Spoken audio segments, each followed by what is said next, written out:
Hello बच्चों, स्वागत है आप सभी का एक बार फिर से इनऑर्गेनिक केमिस्ट्री की क्लास में। तो बच्चों, आज हम नया टॉपिक शुरू करने वाले हैं और उस टॉपिक का नाम है बैक बॉन्डिंग।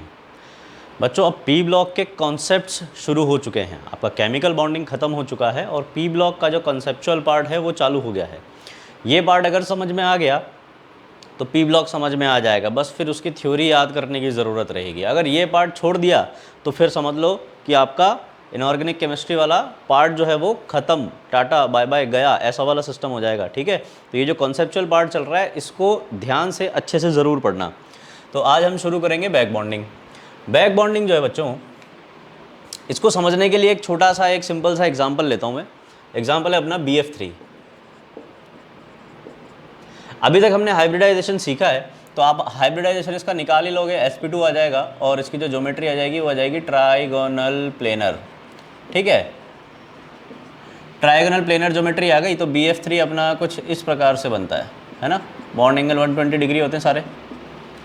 ठीक है बच्चों, अगर मुझे ये बॉन्ड लेंथ निकालनी है, अगर BF बॉन्ड लेंथ निकालनी है मुझे, तो जो बॉन्ड लेंथ होती है ये BF बॉन्ड लेंथ, ये इसकी कोवलेंट रेडियस और इसकी कोवलेंट रेडियस के सम के इक्वल होगी, है ना भाई। बोरोन की जो कोवलेंट रेडियस होती है वो होती है 0.8 एंगस्ट्रॉम और जो फ्लोरीन की होती है वो लगभग 0.7 एंगस्ट्रॉम। तो मुझे जो बॉन्ड लेंथ मिलनी चाहिए, ये BF बॉन्ड लेंथ जो है ये मुझे मिलनी चाहिए 1.5 एंगस्ट्रॉम के अराउंड। ठीक है, लेकिन मुझे 1.5 एंगस्ट्रॉम के अराउंड नहीं मिली बच्चों, मुझे इससे कम मिली। जो एक्चुअल BF बॉन्ड लेंथ है, एक्सपेरिमेंटल वैल्यू मुझे इससे कम मिली, इतनी मिलनी चाहिए थी। और जो बॉन्ड ऑर्डर है वो 1 मिलना चाहिए था। बोरोन और फ्लोरीन के बीच में एक बॉन्ड है तो बॉन्ड ऑर्डर 1 मिलना चाहिए था, तो ना मुझे ये मिला और ना ही मुझे ये मिला। एक्सपेरिमेंटली मुझे कुछ और ही डेटा मिला। यहाँ पर बॉन्ड ऑर्डर 1 से ज़्यादा मिल रहा था और जो 1.5 एंगस्ट्रॉम इनकी लेंथ मिलनी चाहिए थी, बॉन्ड लेंथ, वो नहीं मिली, उससे थोड़ी कम मिली। ठीक है, क्योंकि बॉन्ड ऑर्डर ज़्यादा मिल रहा था ना, बॉन्ड ऑर्डर 1 से ज़्यादा मिल रहा था एक्सपेरिमेंटली। तो अब क्या प्रॉब्लम आई ऐसी, यहाँ पर ऐसा क्या हुआ जिसकी वजह से हमें ये जो डेटा मिल रहा है ये गलत मिल रहा है। तो पहले तो इन मॉलिक्यूल, कुछ मॉलिक्यूल्स में ऐसा अपने को देखने को मिला, उन मॉलिक्यूल्स की अच्छे से स्टडी की गई। फिर कुछ पर्टिकुलर मॉलिक्यूल्स में एक पैटर्न पाया गया और वो क्या था, उस पैटर्न को स्टडी करके एक नया फिनोमिना निकाला गया बच्चों, जिसको बोला जाता है बैक बॉन्डिंग। बैक बॉन्डिंग होता क्या है, यहाँ पर देखो बच्चों, बोरोन का जो ऑक्टेट है, अभी ऑक्टेट कंप्लीट नहीं है। बोरोन के पास वैलेंस शेल में 6 इलेक्ट्रॉन है। बोरोन के पास 6 ही इलेक्ट्रॉन है, तो इसकी ऑक्टेट कंप्लीट करने की टेंडेंसी ऑब्वियस सी बात है ना भाई। बोरोन फैमिली जब भी 3 बॉन्ड बनाती है उसके पास एक वेकेंट ऑर्बिटल होता है, ये चीज़ याद रख लो। बोरोन फैमिली के मेंबर्स जो हैं वो जब भी 3 बॉन्ड बनाते हैं तो उसके पास एक वेकेंट ऑर्बिटल बचता है। कैसे, देखो बोरोन है, इसका कॉन्फ़िगरेशन क्या होता है, 1s2 2s2 2p1, है ना। ये 2s2 2p1 कॉन्फ़िगरेशन मैंने बनाया। ठीक है, अब बोरोन अगर 3 बॉन्ड बनाने तो एक बार एक्साइट करवाना पड़ेगा, इसको एक्साइट करवा के मैं यहाँ ले आया। ठीक है, तो 1 इलेक्ट्रॉन उधर चला गया, 3 इलेक्ट्रॉन हो गए, यहाँ से 3 बॉन्ड बना लेगा, ये 3 फ्लोरीन जुड़ गए, BF3 बन गया। ठीक है, अब देखो एक वेकेंट ऑर्बिटल बचा हुआ है इसके पास। ये जो वेकेंट ऑर्बिटल बचा हुआ है बोरोन का, इसमें ये इलेक्ट्रॉन पेयर एक्सेप्ट कर सकता है, यानी कि लुईस एसिड की तरह बिहेव कर सकता है। तो बोरोन जब भी 3 बॉन्ड बनाएगा तो लुईस एसिड की तरह बिहेव कर सकता है। और यहाँ पर फ्लोरीन है, फ्लोरीन का ऑक्टेट कंप्लीट है और इसके पास लोन पेयर है, तो इसकी लुईस बेस वाली कंडीशन फॉलो हो रही है। और लुईस बेस क्या कर सकता है, लोन पेयर डोनेट कर सकता है। तो यहाँ पर फ्लोरीन लुईस बेस की तरह बिहेव करेगा। तो आपको पता ही होगा बच्चों, जब भी एक लुईस एसिड और एक लुईस बेस इंटरैक्ट करते हैं तो बनता है एक कोऑर्डिनेट बॉन्ड, और ये कोऑर्डिनेट बॉन्ड बनता है लुईस बेस से लुईस एसिड की तरफ। ठीक है, तो फ्लोरीन अपना एक लोन पेयर जो है बच्चों वो इसके वेकेंट ऑर्बिटल में शेयर कर देता है और एक बॉन्ड बना लेता है। तो यहाँ पर एक बॉन्ड बन जाने के बाद वापस से बॉन्डिंग होती है, इसलिए इसको बैक बॉन्डिंग बोला जाता है। बोरोन और फ्लोरीन बॉन्ड बना चुके हैं, मॉलिक्यूल बन चुका है, लेकिन स्टेबल होने के लिए फिर से एक बॉन्ड बनता है फ्लोरीन से बोरोन की तरफ, इसलिए इसको बैक बॉन्डिंग बोला जाता है। ठीक है, तो बैक बॉन्डिंग कैसे हुई, बोरोन के पास वेकेंट ऑर्बिटल था, फ्लोरीन के पास लोन पेयर था, इसने लोन पेयर डोनेट कर दिया। ठीक, अब ये जो लोन पेयर इसने डोनेट कर दिया, इससे एक बॉन्ड बन गया बोरोन और फ्लोरीन के बीच में। तो इसका स्ट्रक्चर कुछ ऐसा बन जाएगा, बोरोन फ्लोरीन फ्लोरीन।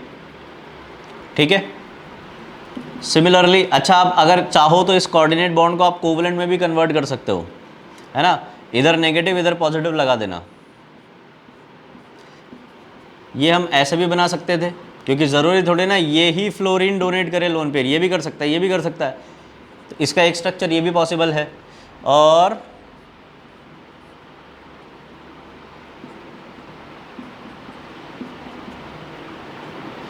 एक स्ट्रक्चर इसका ये भी पॉसिबल है। तो देखो 3 स्ट्रक्चर मिल रहे हैं BF3 के, और जब ऐसा हो किसी मॉलिक्यूल के एक से ज़्यादा टाइप के स्ट्रक्चर मिल रहे हों तो इसका मतलब उसमें रेजोनेंस है। तो यहाँ पर ऐसा नहीं लग रहा कि ये पाई बॉन्ड जो है ये तीनों जगह पे डिलोकलाइज हो रहा है। देखो इस स्ट्रक्चर में जब हमने रेजोनेंस पढ़ा था तो हमने यही तो पढ़ा था उसमें, है ना। कार्बोनेट में हमने पढ़ा था, याद है कि एक पाई बॉन्ड डिलोकलाइज हो गया था 3 पोजीशन पे। तो यहाँ पर भी देखो एक पाई बॉन्ड डिलोकलाइज होता नजर आ रहा है 3 पोजीशन पे, है ना। तो ये तीनों इसके एक्चुअल स्ट्रक्चर नहीं है, ये इसका एक्चुअल स्ट्रक्चर नहीं है, ये इसका रेजोनेटिंग स्ट्रक्चर्स हैं। क्या है ये? Resonating structures.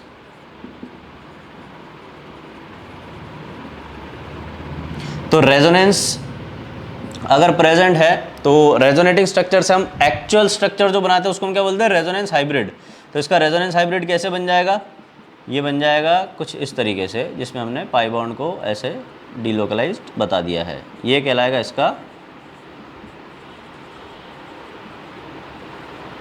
रेजोनेंस हाइब्रिड, ठीक है। ये इसका कहलाएगा resonance hybrid.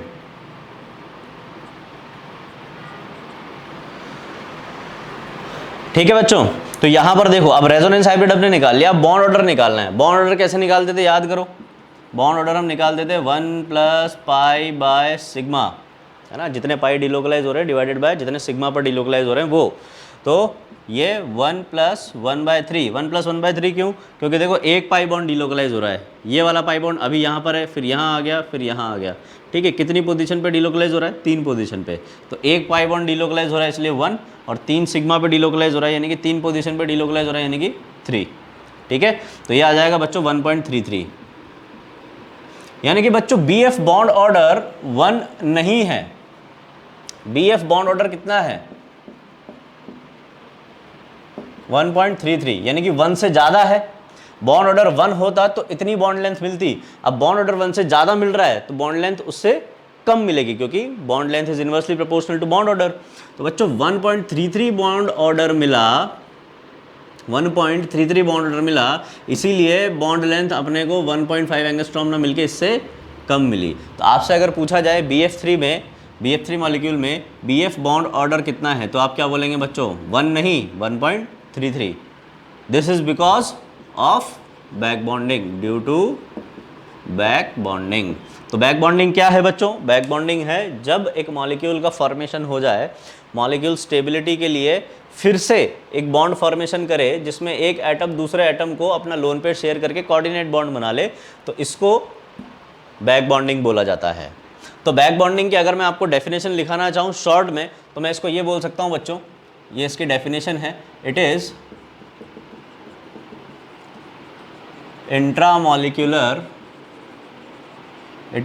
Intramolecular Lewis acid Lewis base interaction. It is intramolecular Lewis acid Lewis base interaction, है ना। नेक्स्ट इंपॉर्टेंट पॉइंट लिख लो इसके बारे में, इट इज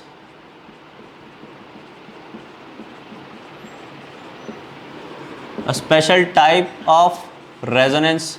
ये रेजोनेंस का ही एक टाइप है बच्चों, it is a special type of resonance. Back bonding में बच्चों देखो एक और एक्स्ट्रा बॉन्ड फॉर्मेशन हो रहा है ना, अलग से एक बॉन्ड बन रहा है, अलग से एक बॉन्ड बन रहा है। दैट मीन्स जब भी बॉन्ड बनता है तो एनर्जी रिलीज होती है, यानी कि बैक बॉन्डिंग की वजह से क्या हो रहा है? स्टेबिलिटी आ रही है। एनर्जी रिलीज होकर मॉलिक्यूल क्या करेगा? स्टेबिलिटी तो गेन करेगा, यानी कि जब भी बैक बॉन्डिंग होगी मॉलिक्यूल में तो उसकी वजह से स्टेबिलिटी बढ़ेगी। तो ये रीज़न होता है कि भाई BF3 ने क्यों बैक बॉन्डिंग की। रीज़न क्या था? क्योंकि एक और बॉन्ड फॉर्मेशन होगा तो उससे एनर्जी रिलीज होगी, ठीक है। तो back bonding leads to stability.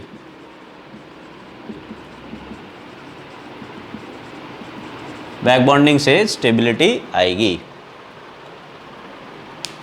तो ये था बच्चों बैक बॉन्डिंग का इंट्रोडक्शन। अगर ये समझ में आया हो तो हम आगे चलते हैं और देखते हैं किस प्रकार से बैक बॉन्डिंग कहाँ कहाँ हमें देखने को मिलती है। कुछ पर्टिकुलर एग्जाम्पल्स हैं जो आपके एग्जाम के लिए इंपॉर्टेंट है, वो सारे हम डिस्कस करेंगे बैक बॉन्डिंग में।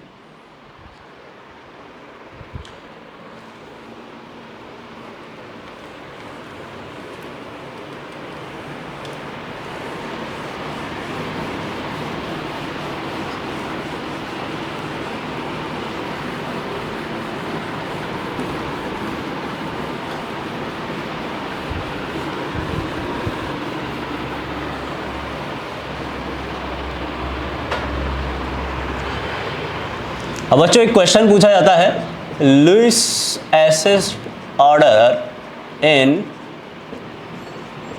BF3, BCl3, BBr3 और BI3। लुईस एसिड का ऑर्डर पूछा जा रहा है बच्चों, तो कैसे चेक करें, कैसे फाइंड आउट करें? तो देखो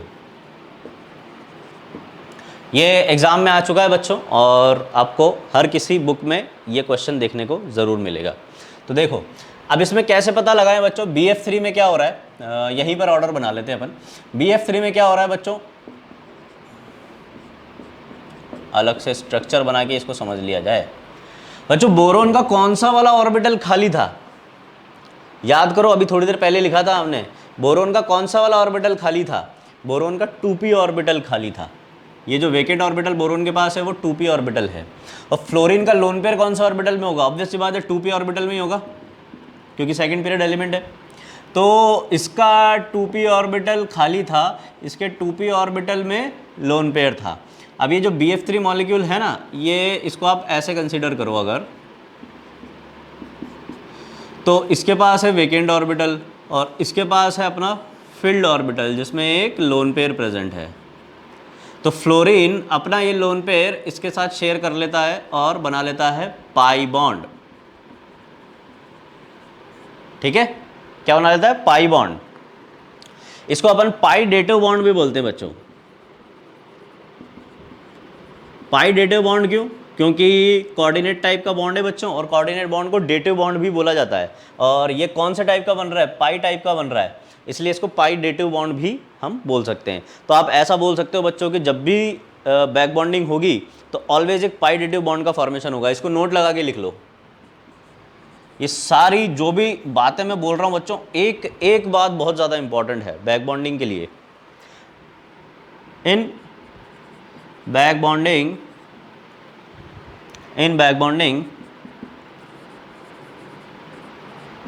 पाई डेटिव बॉन्ड फॉर्मेशन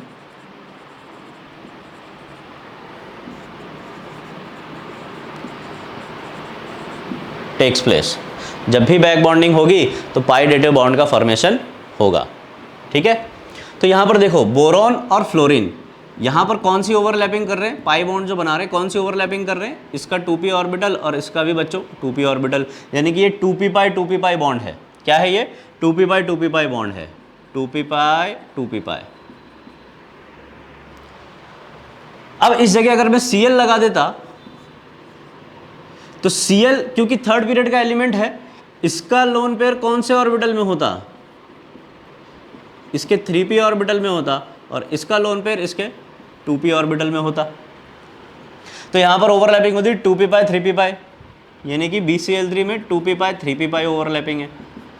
ऐसे BBr3 में B और Br के बीच में 2p पाई 4p पाई, BI3 में 2p पाई 5p पाई, यानी कि इधर ओवरलैपिंग है 2p पाई, इधर है 2p पाई 3p पाई, इधर है 2p पाई 4p पाई और इधर है 2p पाई 5p पाई। ये ओवरलैपिंग हो रही है। तो अब आप बताओ बच्चों कि इफेक्टिव पाई बॉन्ड ओवरलैपिंग कौन सी रहेगी, ये वाली रहेगी या ये वाली रहेगी?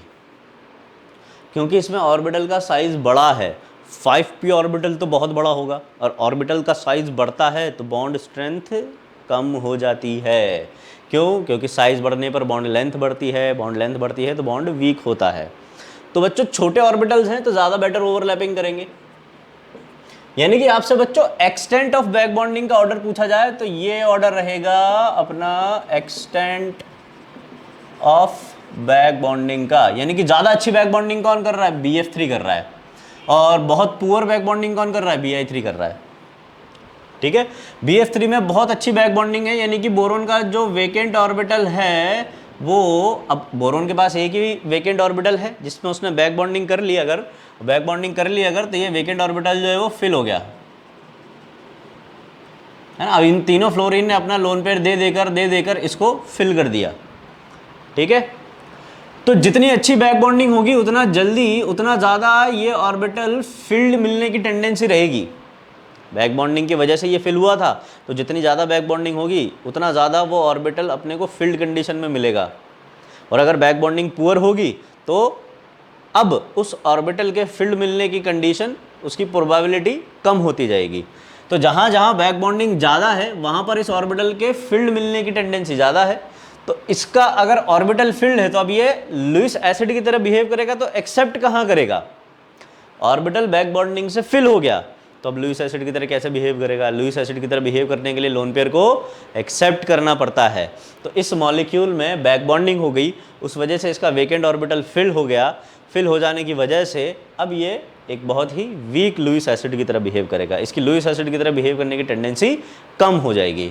तो हमें लुईस एसिड का कैरेक्टर बताना है। देखो तो कैसे बन जाएगा बच्चों? BF3 BCl3 BBr3 Bi3, सबसे अच्छी बैक बॉन्डिंग इसमें, तो इसका ऑर्बिटल फिल हो गया, इसका ऑर्बिटल फिल हो गया, तो अब इसका लुईस एसिड कैरेक्टर डिक्रीज हो जाएगा, यानी कि लुईस एसिड कैरेक्टर अपना क्या आ जाएगा? ये आ जाएगा BF3 BCl3 BBr3 और Bi3, ये आ जाएगा अपना लुईस एसिड कैरेक्टर। अब बच्चों कई लोग बेवकूफ़ी करते हैं और आपको क्या करते हैं, ऐसे बता देते हैं कि जो लुईस एसिड कैरेक्टर होता है वो इन्वर्सली प्रोपोर्शनल होता है बैक बॉन्डिंग के, जबकि ऐसा कुछ भी नहीं होता है। लुईस एसिड कैरेक्टर और बैक बॉन्डिंग में ऐसा कोई खास रिलेशन नहीं है बच्चों। क्यों नहीं है वो मैं अभी रीज़न बताऊंगा, और ये गलत क्यों है बताना वो भी मैं आपको सिखाऊंगा। अगर कोई ऐसा बोले ना Lewis acid character is inversely proportional to back bonding, तो उसको ये वाला एग्जाम्पल पूछ लेना कि एक काम करो, SiF4 SiCl4 SiBr4 और SiI4, इसमें लुईस एसिड कैरेक्टर बताओ। ठीक है, अगर कोई आपसे ऐसा बोले तो उससे पूछ लेना कि ये वाला ऑर्डर बताओ, तो फिर वो क्या कहेगा? अरे ये तो एक्सेप्शन है। नहीं बच्चों, एक्सेप्शन नहीं है, आपको गलत सिखाया गया है। गलत क्यों सिखाया गया है? क्योंकि यहाँ से डायरेक्टली एक रिलेशन बना दिया सिर्फ एक एग्जाम्पल के बेसिस पे, और मन से ही रिलेशन बना दिया। ऐसा आपको, अगर आप अच्छी बुक्स पढ़ेंगे तो उसमें कोई भी ऐसा रिलेशन आपको देखने को नहीं मिलेगा कि Lewis acid character is inversely proportional to back bonding. भाई लुईस एसिड कैरेक्टर तो इलेक्ट्रॉन पेयर एक्सेप्ट करने की टेंडेंसी है, और इलेक्ट्रॉन पेयर एक्सेप्ट करने की टेंडेंसी डिपेंड करती है कि वेकेंट ऑर्बिटल है या नहीं। तो हाँ, आप ये जरूर बोल सकते हैं कि वेकेंट ऑर्बिटल मिलने की possibility is inversely proportional to back bonding. अब मैं क्या कहना चाह रहा हूं मैं आपको थोड़ा डिटेल में समझाता हूं, और क्यों ये फॉर्मूला गलत है ये भी बताता हूं। ये फॉर्मूला गलत है। देखो SiF4 में अगर आप बैक बॉन्डिंग का ऑर्डर बनाओगे तो आप क्या ऑर्डर बनाओगे बच्चों? है ना, अभी अभी हमने देखा है कि भाई हाँ, बैक बॉन्डिंग का एक्सटेंट जहाँ अच्छा होता है वहाँ लुईस एसिड कैरेक्टर कम हो जाता है। ऐसा नहीं है, हमने ये तो बोला ही नहीं, मैंने ये तो बोला ही नहीं कि यहाँ पर बैक बॉन्डिंग ज़्यादा है इसलिए लुईस एसिड कैरेक्टर कम है। मैंने क्या बोला है? बैक बॉन्डिंग ज़्यादा है, उसकी वजह से एकमात्र ऑर्बिटल जहाँ पर इसको लोन पेयर एक्सेप्ट करना था वो भर गया, इसलिए लुईस एसिड कैरेक्टर कम हो गया। क्योंकि वेकेंट ऑर्बिटल अब नहीं रहा, इसलिए लुईस एसिड कैरेक्टर डिक्रीज हो गया। यहाँ पर सिलिकॉन जो है बच्चों ये थर्ड पीरियड एलिमेंट है, और थर्ड पीरियड एलिमेंट के पास 3D वेकेंट ऑर्बिटल्स प्रेजेंट होते हैं। सिलिकॉन अगर बॉन्ड बनाएगा तो सिलिकॉन का कॉन्फ़िगरेशन क्या होता है बच्चों? 3s2 3p2, ये रहा 3s, ये रहा 3p। ठीक है, ये हो गया।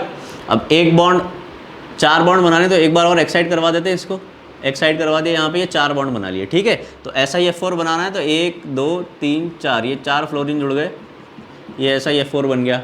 ठीक है, अब आगे यहाँ पर वेकेंट 3D ऑर्बिटल्स प्रेजेंट है बच्चों। ये जो 3D ऑर्बिटल्स हैं, क्या इसमें बैक बॉन्डिंग होगी? बैक बॉन्डिंग तो है, सिलिकॉन के पास वेकेंट ऑर्बिटल है और फ्लोरीन के पास लोन पेयर है, तो फ्लोरीन डोनेट करके बैक बॉन्डिंग कर लेगा, इसमें बैक बॉन्डिंग प्रेजेंट है। बट उसके बावजूद भाई बैक बॉन्डिंग तो एक ऑर्बिटल में कर लेगा, उसके बाद देखो 4 ऑर्बिटल अभी भी खाली पड़े हुए हैं, 4 ऑर्बिटल खाली पड़े हुए हैं, तो अब इनमें ये इलेक्ट्रॉन पेयर एक्सेप्ट कर सकता है, और फ्लोरीन का जो माइनस आई इफेक्ट लगेगा वो अलग।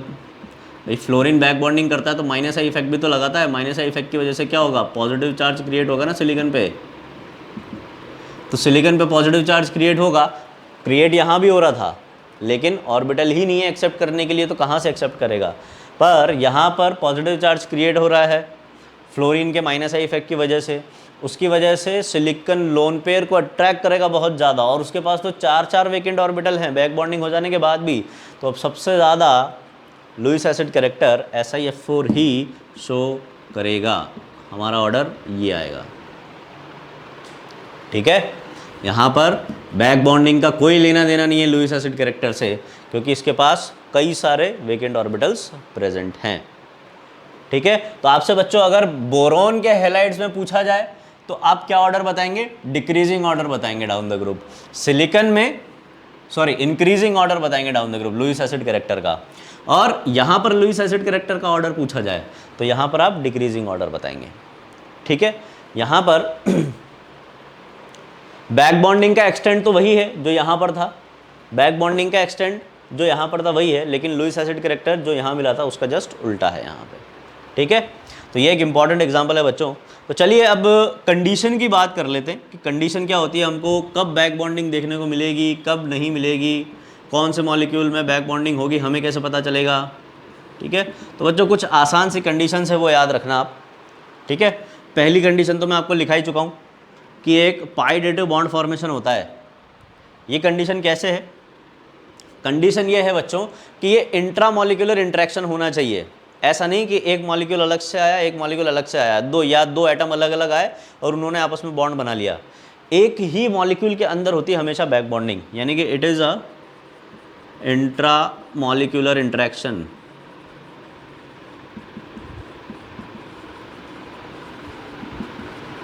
ठीक है, नेक्स्ट, इंट्रामॉलिक्यूलर इंटरेक्शन होगा तो ऑलवेज एक पाई डेटिव बॉन्ड का फॉर्मेशन होगा। और बच्चों पाई बॉन्ड जो बनता है वो वैसे ही वीक होता है, और पाई बॉन्ड की अगर ओवरलैपिंग अच्छी होगी तभी जाके वो बॉन्ड स्ट्रॉन्ग बन पाएगा। तो अब पाई बॉन्ड की जो ओवरलैपिंग है वो मात्र 3 टाइप की ओवरलैपिंग अगर हैं तो हम बैक बॉन्डिंग को कंसिडर करते हैं, अदरवाइज हम ये बोल देते हैं कि इसमें बैक बॉन्डिंग नहीं है, जो कि है 2p पाई 2p पाई। अगर इस टाइप की ओवरलैपिंग है तो हम बोलते हैं हाँ बैक बॉन्डिंग पॉसिबल है, 2p पाई 3d पाई और 2p पाई 3p पाई। इन तीनों में से अगर कोई एक ओवरलैपिंग हो रही है तो इसका मतलब बैक बॉन्डिंग हो रही है, अदरवाइज कोई और ओवरलैपिंग है 2p पाई 4p पाई अगर ओवरलैपिंग हो रही है तो हम उसको बैक बॉन्डिंग कंसिडर नहीं करते, बहुत ज़्यादा वीक होती है। अगर 2p पाई 2p पाई 2p पाई 3d पाई 2p पाई 3p पाई के अलावा 3p पाई 3p पाई भी हो रही है तो भी हम उसको कंसिडर नहीं करते बैक बॉन्डिंग, क्योंकि बहुत ज़्यादा वीक होती है। तो 3 ही इफेक्टिव ओवरलैपिंग मानी जाती है, पाई ओवरलैपिंग वो ये 3 हैं, और इनमें भी एक्सटेंट ऑफ ओवरलैपिंग का ऑर्डर ये रहता है। ठीक है, यहाँ पर 3p और 3d में से 3d का डायरेक्शनल नेचर ज़्यादा है इसलिए इसने ज़्यादा बेटर ओवरलैपिंग करी है। ठीक है, तो ये 2 कंडीशंस हैं। अब इसमें एक कंडीशन आप और मान सकते हो बच्चों, एक और कंसीडर कर सकते हो, वो ये है कि 1 एटम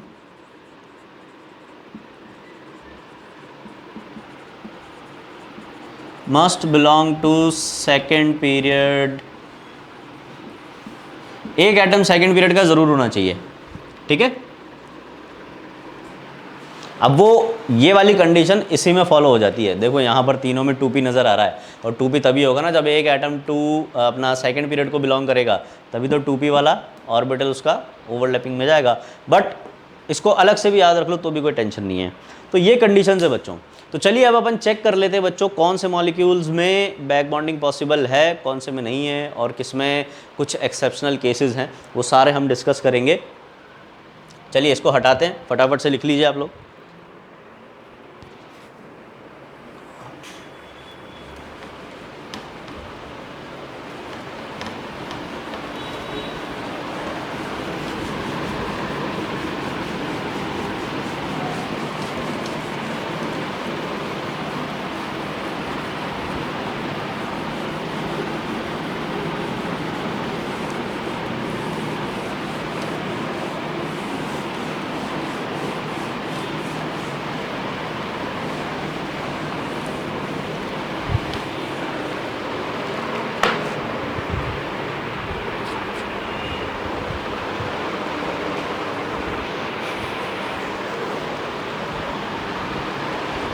चलिए बच्चों, अब कुछ एग्जाम्पल्स हम लिख लेते हैं और देख लेते हैं कि किसमें बैक बॉन्डिंग है, किसमें नहीं है। BF3 में हम चेक करेंगे, BCl3 में हम चेक करेंगे और AlCl3 में हम चेक करेंगे। इसके बाद SiF4 हम ले लेते हैं बच्चों। उसके बाद हम क्या ले लें, एक इम्पॉर्टेंट एग्जांपल हम H3BO3 लेंगे, boric acid, orthoboric acid. AIIMS में पूछा गया क्वेश्चन है और तोते उड़ा दिए थे लोगों के, ऐसा क्वेश्चन था, सीरियसली बताऊंगा अभी कैसे।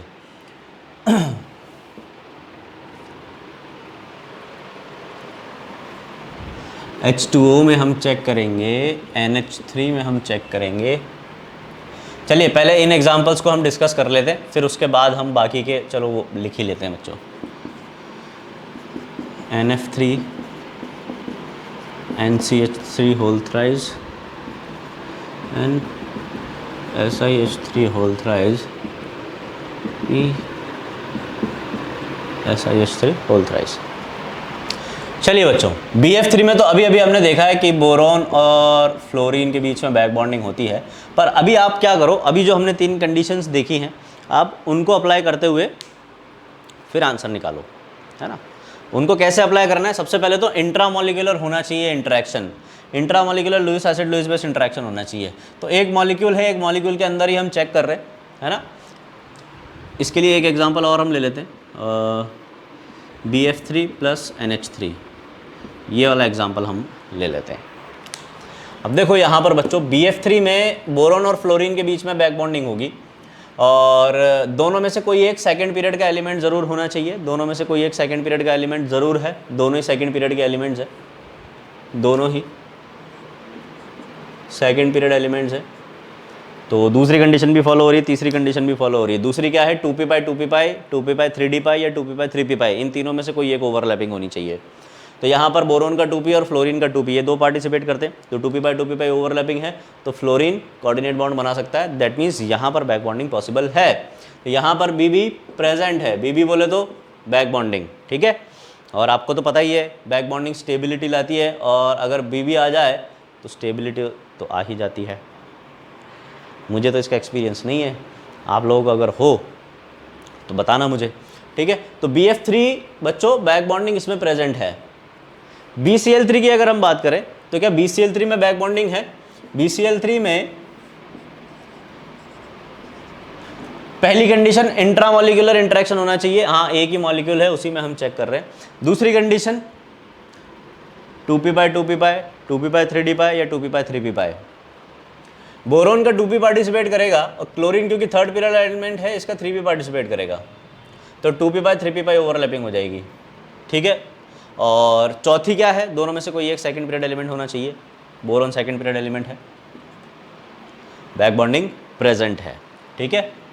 अब बच्चों आपसे ये पूछा जाए कि BF3 और BCl3 इन दोनों में से बेटर ओवरलैपिंग किस में है, सॉरी बेटर बैक बॉन्डिंग किस में है, तो आप ये देख लो कि बेटर ओवरलैपिंग कहाँ पर हो रही है। तो यहाँ पर 2p पाई 2p पाई है, यहाँ पर 2p पाई 3p पाई है, तो बेटर ओवरलैपिंग यहाँ पर है। तो इन दोनों में से सबसे ज़्यादा अच्छी बैक बॉन्डिंग BF3 में प्रेजेंट है, ठीक है। AlCl3 में देख लो बच्चों, इंट्रामोलिकुलर इंटरेक्शन है, हाँ बिल्कुल है ना। दूसरी कंडीशन क्या है, तीसरी वाली देख लो पहले, दोनों में से कोई एक सेकंड पीरियड एलिमेंट होना चाहिए। क्या एल्यूमिनियम सेकंड पीरियड एलिमेंट है? नहीं, थर्ड पीरियड एलिमेंट है। क्या Cl सेकंड पीरियड एलिमेंट है? ये भी थर्ड पीरियड एलिमेंट है। कंडीशन फॉलो नहीं हो रही मतलब बैक बॉन्डिंग नहीं है।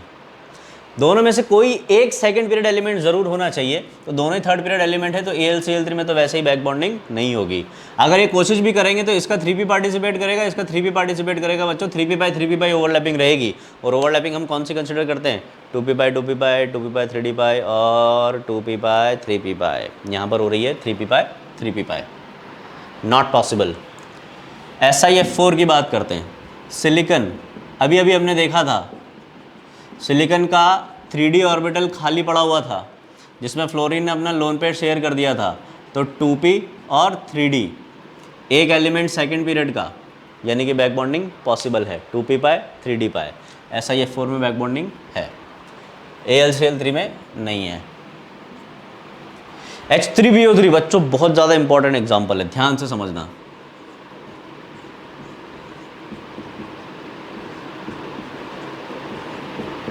सबसे पहली चीज़ तो H3BO3 बोरिक एसिड जो है ये 6 हाइड्रोजन बॉन्ड बनाता है ना। हाइड्रोजन बॉन्डिंग में शायद अपन इसको लेना भूल गए थे। ये 6 हाइड्रोजन बॉन्ड बना लेता है और ऐसे ये बहुत सारे बोरिक एसिड से जुड़ के एक layered 2D sheet type structure बना लेता है ड्यू टू हाइड्रोजन बॉन्डिंग।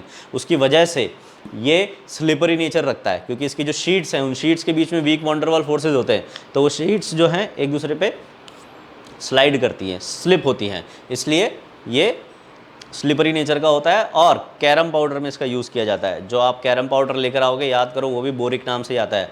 अगर कभी आपने रियल वाला कैरम खेला हो, मोबाइल वाले कैरम की बात नहीं कर रहा मैं, ठीक है। आजकल तो वैसे मोबाइल की दुनिया हो रखी है। हाँ, तो बच्चों बोरिक एसिड है। अब इसमें क्वेश्चन पूछा गया था एम्स में, शायद 2003 में पूछा गया था या 13 में पूछा गया था, ये नहीं पता। हाँ, लेकिन एम्स का ही क्वेश्चन है। उसके बाद ये क्वेश्चन सभी जगह पूछा जाने लगा। क्वेश्चन क्या था बच्चों? क्वेश्चन था कि हमें बोरोन और ऑक्सीजन का हाइब्रिडाइजेशन बताना था। बोरोन और ऑक्सीजन का हाइब्रिडाइजेशन देखकर क्या लग रहा है? बोरोन तो sp2 हाइब्रिडाइज्ड है, ठीक है। Oxygen 2 lone pair 2 sigma sp3 hybridized है। और सबसे पहला आंसर ये था sp2 sp3। फटाफट से लोगों ने टिक किया और वो गलत हो गया। गलत कैसे हो गया? क्योंकि ऑक्सीजन का sp3 हाइब्रिडाइजेशन नहीं है। ऑक्सीजन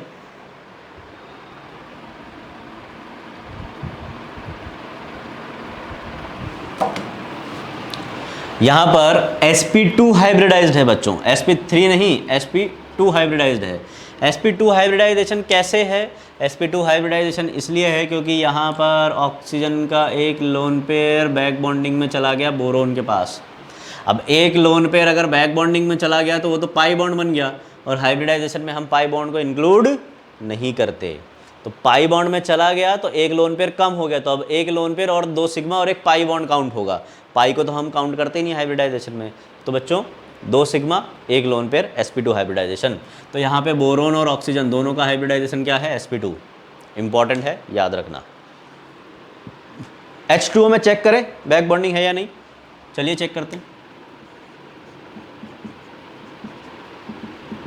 देखो ऑक्सीजन के पास लोन पेयर है, ठीक है। हाइड्रोजन के पास वेकेंट ऑर्बिटल होता है क्या एक्सेप्ट करने के लिए? एक ही ऑर्बिटल होता है और उसकी वो शेयरिंग करके कोवलेंट बॉन्ड बना लेता है। इसके पास वेकेंट ऑर्बिटल नहीं है तो यहाँ तो ओवरलैपिंग ही पॉसिबल नहीं है, पाई बॉन्ड फॉर्मेशन ही पॉसिबल नहीं है, Lewis acid Lewis base interaction ही पॉसिबल नहीं है, तो यहाँ पर बैक बॉन्डिंग नहीं होगी। NH3 में भी सेम केस है बच्चों। नाइट्रोजन के पास लोन पेयर है और हाइड्रोजन है इधर, तो लोन पेयर तो है अपने पास, लुईस बेस तो है, लेकिन लुईस एसिड नहीं है क्योंकि हाइड्रोजन के पास वेकेंट ऑर्बिटल नहीं है। तो यहाँ भी बैक बॉन्डिंग पॉसिबल नहीं है। NF3 में देख लेते हैं। नाइट्रोजन और फ्लोरीन,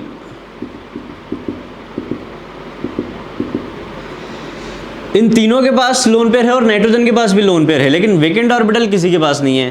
तो लुईस बेस तो है लेकिन लुईस एसिड नहीं है मॉलिक्यूल में, तो यहाँ भी पॉसिबल नहीं है। NCH3 होल थ्राइस,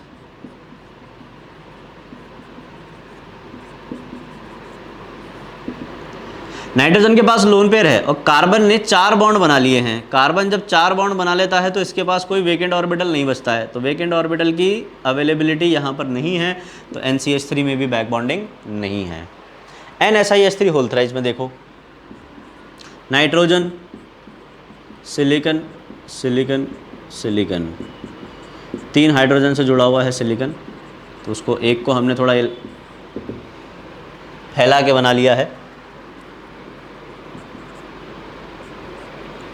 तो यहां पर देखो बच्चों,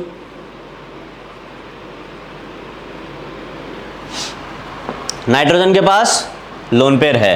क्या सिलिकन के पास वेकेंट ऑर्बिटल है? बिल्कुल, सिलिकन तो 3rd पीरियड एलिमेंट है, उसके पास वेकेंट 3D ऑर्बिटल्स होते हैं।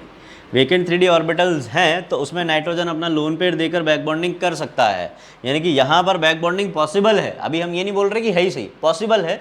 अब बाकी की कंडीशन चेक करेंगे। पहली कंडीशन फॉलो हो गई, intramolecular Lewis acid Lewis base interaction हो गया। दूसरी कंडीशन क्या है? दोनों में से कोई एक 2nd पीरियड एलिमेंट होना चाहिए, नाइट्रोजन 2nd पीरियड एलिमेंट है, दूसरी भी फॉलो हो रही है। तीसरी क्या है? 2p 2p 2p 3d या 2p 3p में से कोई एक ओवरलैपिंग होनी चाहिए। तो नाइट्रोजन का लोन पेयर कहाँ था? इसके 2p में। सिलिकन 3D, तो 2p और 3D, यानी कि 2p by 3d by overlapping possible है, यानी कि यहाँ पर तीनों कंडीशन फॉलो हो रही हैं और हम ये बोल सकते हैं कि इसमें बैक बॉन्डिंग पॉसिबल है। तो बच्चों यहाँ पर देखो इंपॉर्टेंट एग्जांपल है ये। यहाँ पर बैक बॉन्डिंग की वजह से क्या हो रहा है, यहाँ पर बैक बॉन्डिंग की वजह से अब नाइट्रोजन अपना लोन पेयर अगर दे देगा तो इसका अभी हाइब्रिडाइजेशन देखो क्या होना चाहिए, 3 सिग्मा और एक लोन पेयर sp3 हाइब्रिडाइजेशन होना चाहिए, लेकिन नाइट्रोजन का हाइब्रिडाइजेशन यहाँ पर sp3 नहीं होता है, यहाँ पर नाइट्रोजन का हाइब्रिडाइजेशन sp2 हो जाता है, क्योंकि इसका लोन पेयर गया, खत्म, टाटा बाय बाय, गया। कहाँ गया? बैक बॉन्डिंग में गया। बैक बॉन्डिंग में गया तो अब हाइब्रिडाइजेशन में काउंट नहीं होगा। हाइब्रिडाइजेशन में काउंट नहीं होगा तो अब यहाँ पर सिर्फ 3 सिग्मा काउंट होंगे और हाइब्रिडाइजेशन sp2 निकल के आएगा। तो sp2 हाइब्रिडाइजेशन में तो प्लेनर ज्योमेट्री होती है, ट्राइगोनल प्लेनर, यानी कि इस मॉलिक्यूल का ऐसा स्ट्रक्चर नहीं होगा। ये तो सिर्फ आपको समझाने के लिए है, इसका एक्चुअल स्ट्रक्चर देखो कैसा होता है।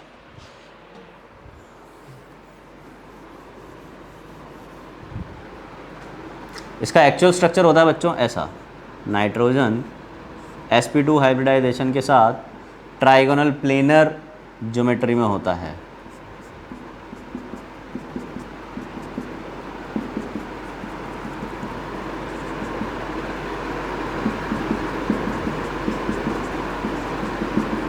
आप इसको ऐसे भी लिख सकते हो, ऐसे फैला के भी लिख सकते हो, ठीक है। अब सिलिकॉन का हाइब्रिडाइजेशन भी पूछा जा सकता है आपसे।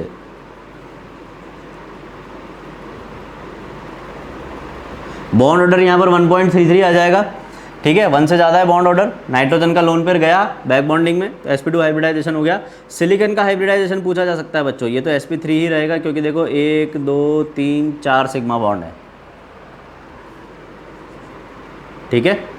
तो यहाँ पर सिलिकॉन का हाइब्रिडाइजेशन तो sp3 ही रहा, लेकिन नाइट्रोजन का चेंज हो गया sp2। तो आपसे बच्चों क्वेश्चन ऐसे पूछा जा सकता है, in which of the following molecule due to back bonding hybridization changes. तो नाइट्रोजन का हाइब्रिडाइजेशन चेंज हो गया, सिलिकॉन का नहीं हुआ। तो जो लोन पेयर देता है ना बैक बॉन्डिंग में, उसका हाइब्रिडाइजेशन चेंज हो जाता है, क्योंकि उसका लोन पेयर चला जाता है तो उसका हाइब्रिडाइजेशन चेंज हो जाता है।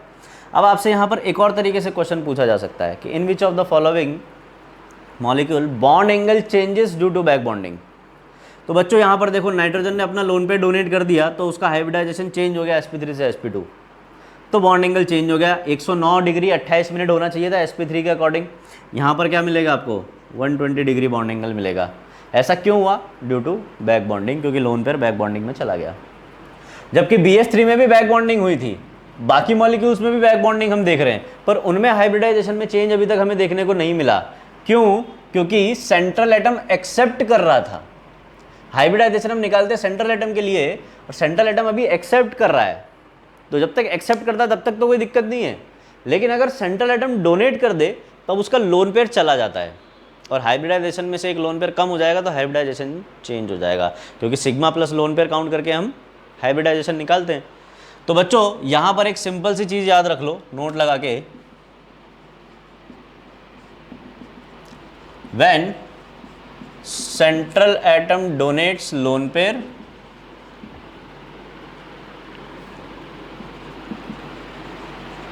Hybridisation and bond angle changes, और मोस्टली केसेस में बॉन्ड एंगल इंक्रीज ही होता है बैक बॉन्डिंग में, डिक्रीज नहीं होता due to back bonding, increase ही होता है, ठीक है। और when terminal atom donates lone pair no change in hybridization will occur. Bond angle में चेंज आ सकता है बच्चों, कैसे आ सकता है अभी बताऊंगा, इसलिए मैंने बॉन्ड एंगल नहीं लिखा है। No change in hybridization will occur, bond angle में चेंज आ सकता है अगर टर्मिनल एटम डोनेट करे तो, पर वो भी मेजर चेंज नहीं होता, वो 1-2 डिग्री 2-3 डिग्री इतना कुछ होता है बस। लेकिन यहाँ पर तो सीधे 109 से 120 पहुँच गया बच्चों, क्योंकि हाइब्रिडाइजेशन ही चेंज हो गया। तो NSIH थे। अच्छा एक और, अगर JEE एडवांस की आप तैयारी कर रहे हो तो आपके लिए क्वेश्चन है, number of atoms in one plane,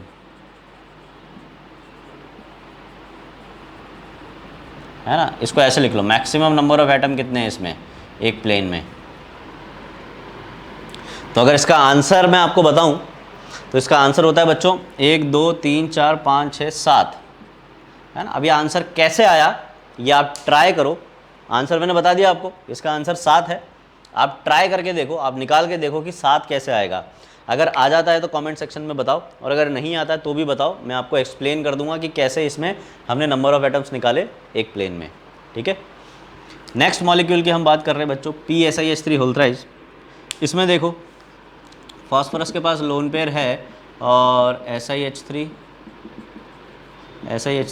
और SiH3, ये 3D ऑर्बिटल रखता है, सिलिकॉन 3D ऑर्बिटल रखता है, और इसका लोन पेयर किसमें है बच्चों, 3p में। और सबसे पहली बात तो अपनी वो वाली कंडीशन फॉलो ही नहीं हो रही कि दोनों में से कोई एक सेकंड पीरियड एलिमेंट होना चाहिए। देखो फॉस्फोरस भी थर्ड पीरियड का, सिलिकॉन भी थर्ड पीरियड का, तो इसको तो देखते ही क्रॉस लगा दो कि इसमें बैक बॉन्डिंग नहीं होगी। ठीक है, अब इस वाले एग्जाम्पल को देखते हैं, इसको अपन फ्रेश क्लियर बोर्ड पे समझेंगे, और इसके साथ ही एक और एग्जाम्पल समझेंगे।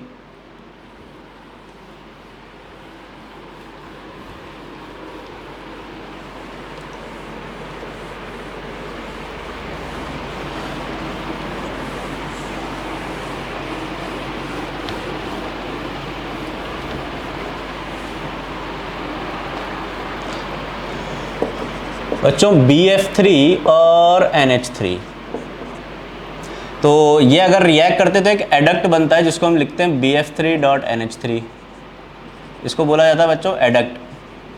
अब ये एडक्ट क्या होता है, BF3 और NH3 कंबाइन हो जाते हैं, दोनों मिलके एक मॉलिक्यूल बन जाते हैं। कैसे, ये दो जिसमें एक जान हो जाते हैं। कैसे बच्चों, ये रहा BF3, और BF3 जो है बच्चों एक लुईस एसिड है, आपको ये पता ही है। NH3 एक लुईस बेस है, ये भी आपको पता है क्योंकि इसके पास लोन पेयर है।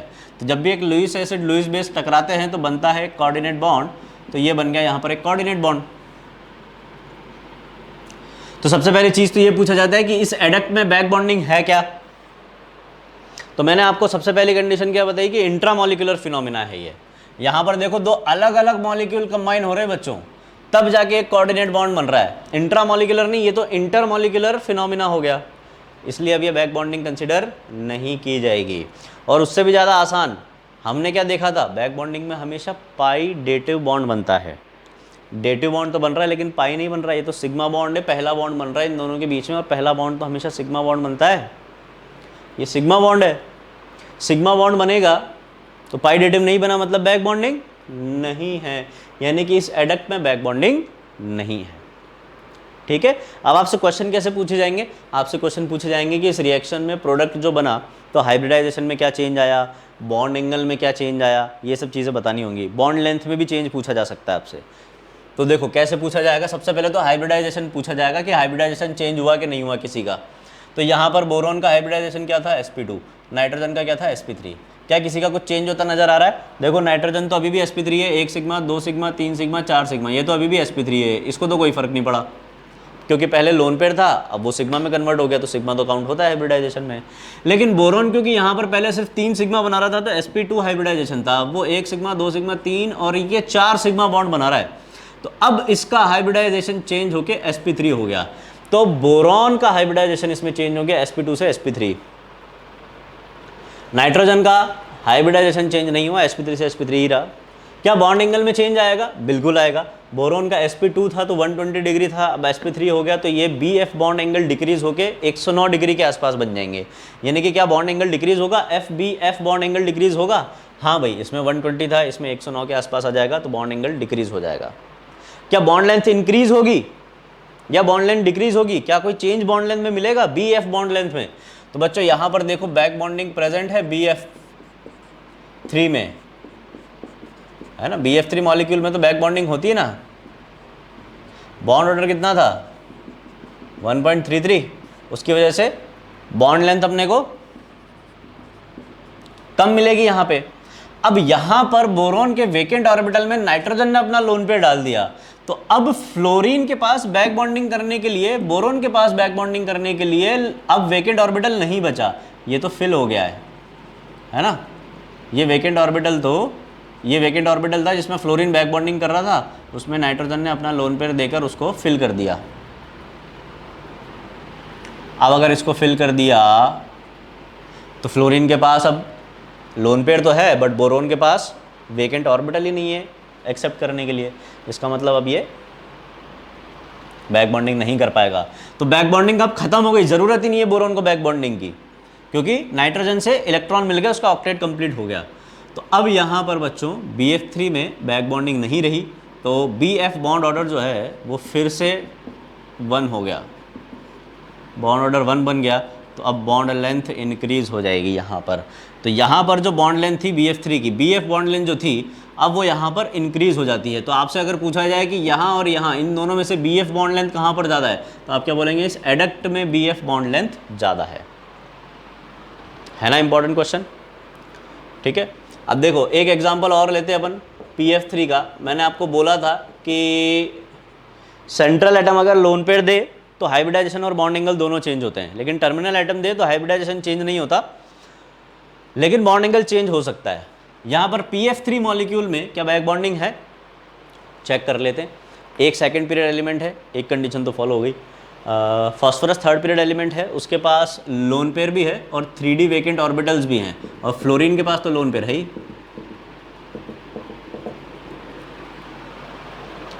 ठीक है। इसमें भी बैक बॉन्डिंग है, फ्लोरीन का 2p इसके 3D में जाएगा, तो इसमें बच्चों 2p पाई 3d पाई बैक बॉन्डिंग प्रेजेंट है, 2p पाई 3d पाई बैक बॉन्डिंग है। चलो ठीक है, उससे क्या हो जाएगा, उससे ये होगा कि तीनों फ्लोरीन बैक बॉन्डिंग कर लेंगे, तो यहाँ पर बॉन्ड ऑर्डर इंक्रीज हो जाएगा 1.33 से। तो यहाँ पर ये जो है ना, ये मल्टीपल बॉन्ड रिपल्शन देखने को मिलेगा। ये मल्टीपल बॉन्ड रिपल्शन हो गया, क्योंकि बॉन्ड ऑर्डर 1 से ज़्यादा हो गया अब। तो यहाँ पर मल्टीपल बॉन्ड रिपल्शन की वजह से ये बॉन्ड एंगल इंक्रीज हो जाता है। तो यहाँ पर bond angle increases due to back bonding.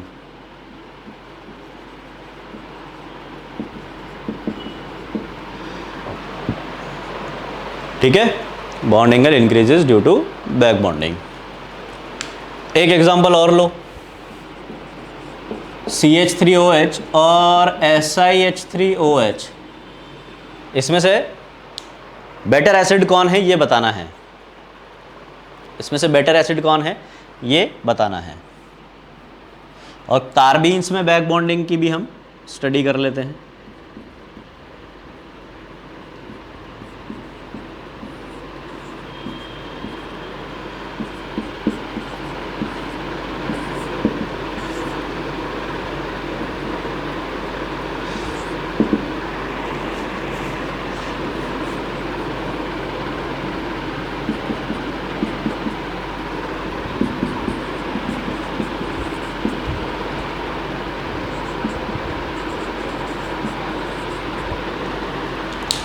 हाँ तो बच्चों इसका क्या आंसर आया, बेटर एसिड कौन है।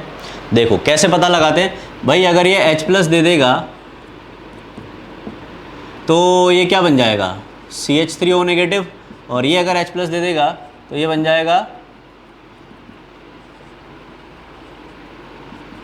SiH3O negative.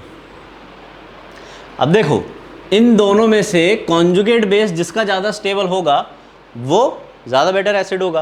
अब CH3O नेगेटिव में देखो कार्बन से O नेगेटिव जुड़ा हुआ है और 3 हाइड्रोजन जुड़े हुए हैं, और ऐसे सिलिकॉन से O नेगेटिव जुड़ा हुआ है और 3 हाइड्रोजन जुड़े हुए हैं।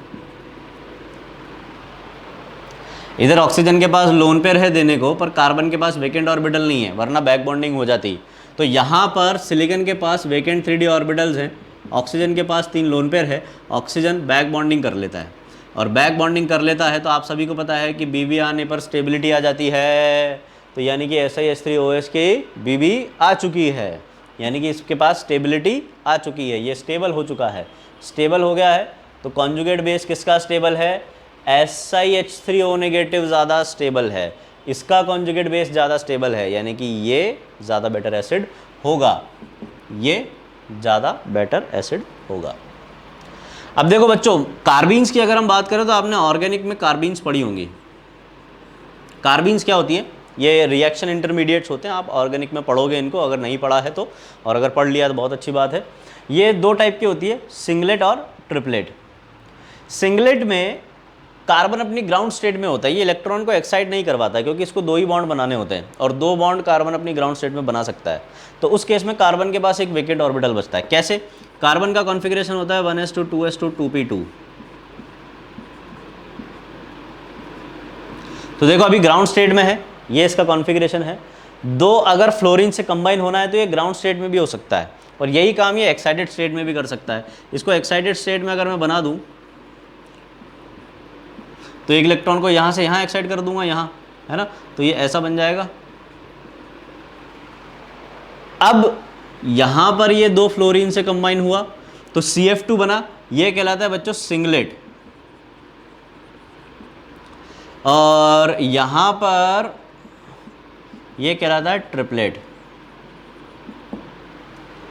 तो सिंगलेट और ट्रिपलेट कार्बीन में क्या डिफरेंस है? सिंगलेट और ट्रिपलेट कार्बीन में सिर्फ ये डिफरेंस है कि ये ग्राउंड स्टेट में होता है, सिंगलेट में कार्बन ग्राउंड स्टेट में होता है, और ट्रिपलेट में कार्बन एक्साइटेड स्टेट में होता है, जिसको अपन ऐसे स्टार लगा के रिप्रेजेंट करते हैं। तो देखो, सिंगलेट में वेकेंट ऑर्बिटल है, ट्रिपलेट में वेकेंट ऑर्बिटल नहीं है। वेकेंट ऑर्बिटल है, इसके पास लोन पेयर है, तो ये क्या कर लेगा? बैक बॉन्डिंग कर लेगा। यानी कि सिंगलेट कार्बीन्स में बैक बॉन्डिंग पॉसिबल होती है और ट्रिपलेट कार्बीन में बैक बॉन्डिंग पॉसिबल नहीं होती है। तो इन दोनों में से ज़्यादा स्टेबल कौन रहेगा? सिंगलेट वाला ज़्यादा स्टेबल रहेगा। यानी कि singlet carbenes are more stable than triplet carbene in case of CF2 and CCl2। ठीक है, तो ये थे बच्चों अपने बैक बॉन्डिंग के एग्जांपल्स। लगभग सारे एग्जांपल्स हमने स्टडी कर लिए हैं। इसमें एक एक्सेप्शनल एग्जांपल है बच्चों, ये आपके सिलेबस में नहीं है, लेकिन हो सकता है कुछ लोग हीरो बनने के लिए आपको ये बताएं, तो इससे पहले मैं ही आप लोगों को बता देता हूँ।